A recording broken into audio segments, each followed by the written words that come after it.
Je remercie Monsieur le Secrétaire général. Je vais maintenant prononcer une déclaration en ma qualité de président de l'Assemblée générale. Excellences, Mesdames et Messieurs, la semaine dernière, nous avons commémoré la signature de la Charte des Nations Unies. Cette charte est née des atrocités de notre passé et de la détermination de l'humanité à bâtir un avenir meilleur, y compris, quelques années plus tard seulement, la vision de la communauté internationale d'une coexistence pacifique entre Israéliens et Palestiniens dans la paix, la sécurité et la dignité, chacun dans son propre État.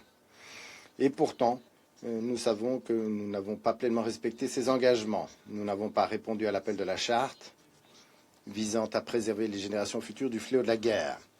Nous n'avons pas non plus mis en place les conditions nécessaires afin que les Palestiniens puissent vivre dans la liberté, la dignité, la sécurité et l'autodétermination aux côtés d'Israël, dans leur propre État.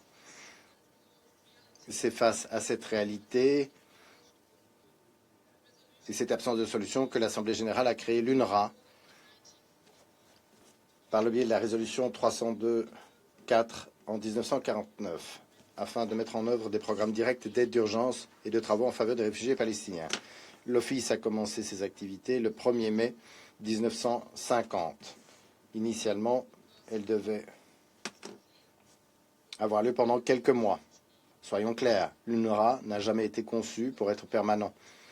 Son action repose sur la promesse d'un règlement politique durable, la solution à deux États. Il n'a jamais été destiné à venir en aide à ce qui représente aujourd'hui 3 générations de réfugiés palestiniens, dont des millions dépendent quotidiennement de son aide, de sa protection et de ses services essentiels. Il n'a jamais été destiné à se substituer aux institutions publiques d'un État. C'est pourtant la réalité à laquelle nous sommes confrontés. Aujourd'hui, après des décennies, près de 5,9 millions de réfugiés palestiniens enregistrés relèvent du mandat de l'UNRWA en Jordanie, au Liban, en Syrie, en Cisjordanie, y compris à Jérusalem-Est et à Gaza. Ce chiffre comprend des femmes, des enfants, des personnes handicapées et des familles dont la vie dépend des services fournis par l'ONU. Il comprend 543 000 élèves scolarisés qui sont dans plus de 700 écoles, encadrées par 19 000 membres du personnel éducatif. Il s'agit également de 7 millions de consultations de patients chaque année dans les 140 établissements de soins de santé primaires de l'UNRWA. Cela concerne également des communautés entières qui dépendent de l'eau potable, de l'assainissement, de la collecte des déchets, de l'enseignement d'urgence et du soutien psychosocial fournis par cet office unique des Nations Unies. Dans ces 5 domaines d'opération, l'UNRWA demeure l'un des plus grands prestataires de ces services essentiels, offrant de l'espoir là où il n'en reste que très peu. Pourtant, son travail comporte des risques immenses. Ces dernières années, plus de 392 collaborateurs de l'UNRWA ont été tués, ce qui représente l'une des pertes les plus dévastatrices de personnel des Nations Unies dans un conflit.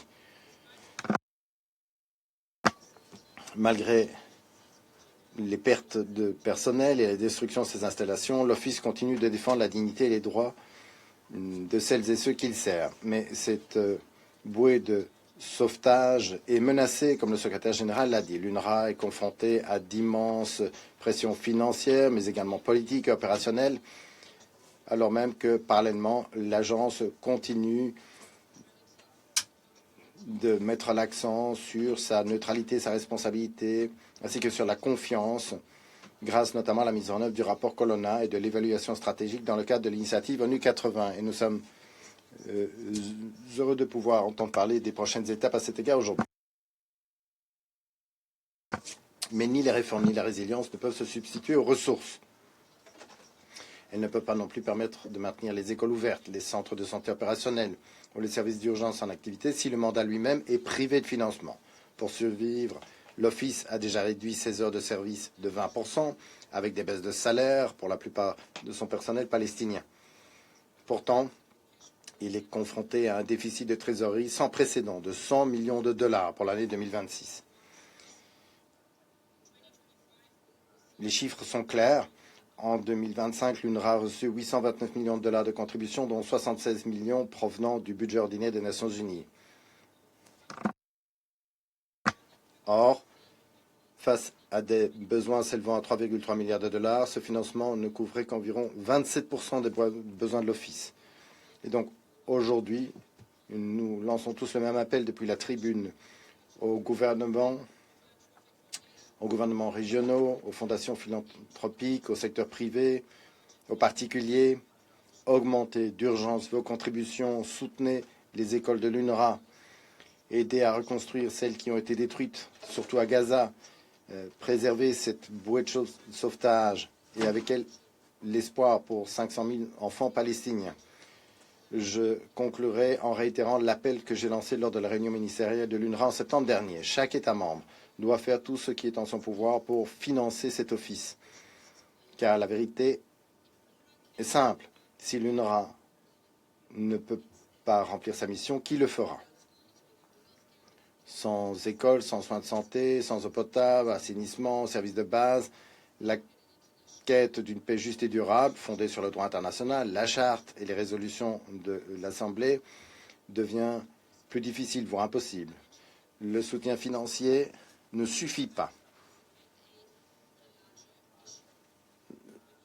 Ce n'est qu'un pansement, alors que le problème est bien plus vaste. Nous avons besoin d'un cessez-le-feu réel et durable à Gaza, du respect du droit international et d'un accès humanitaire. Et nous devons prendre des mesures concrètes en faveur de la solution à deux États, comme l'ont affirmé en septembre dernier la déclaration de New York et la résolution 2803 du Conseil de sécurité de 2025. Le conflit israélo-palestinien ne sera pas résolu par une guerre sans fin, par une occupation permanente ou par des actes terroristes récurrents. Il ne prendra fin que lorsque les Israéliens et les Palestiniens pourront vivre côte à côte dans la paix, la sécurité et la dignité au sein de leur propre État souverain et indépendant. La création d'un État palestinien signifierait que l'UNRWA ne serait plus nécessaire. Jusqu'à ce que cela arrive, ne cessons jamais d'œuvrer en faveur de la solution à deux États et ne